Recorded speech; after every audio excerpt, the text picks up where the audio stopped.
Are you persistent? I thought I was until I read the chapter on persistence in Napoleon Hill's book, Think and Grow Rich. Now, here is Mr. Hill's definition.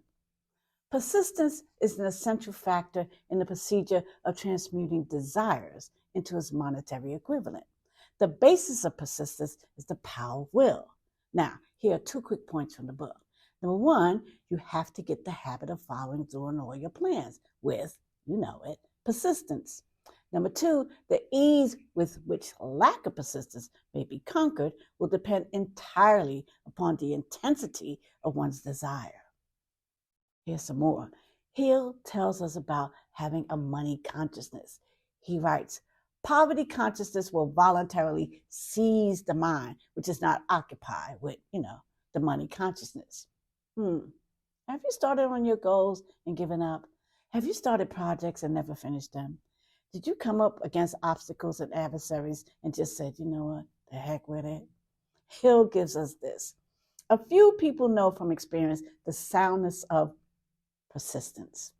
They're the ones who have not accepted defeat as being anything more than temporary.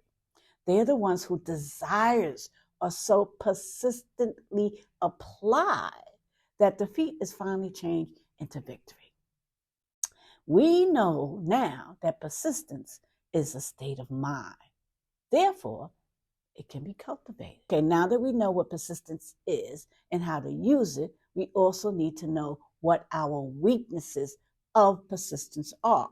We have to master our weaknesses if we want to accumulate riches. And here are a few of the symptoms of weaknesses to our persistence.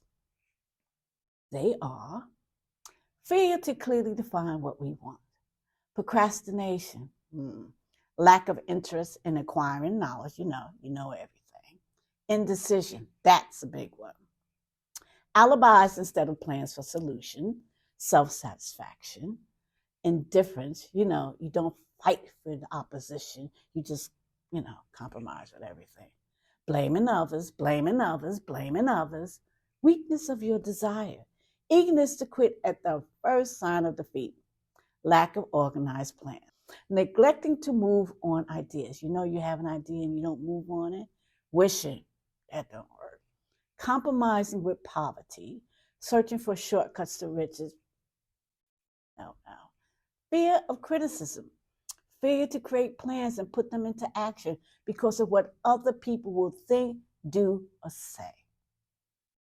I suggest you get the book, Think and Grow Rich by Napoleon Hill, and learn and incorporate the 13 steps in here to riches and be persistent in whatever work you do or goal you're trying to achieve.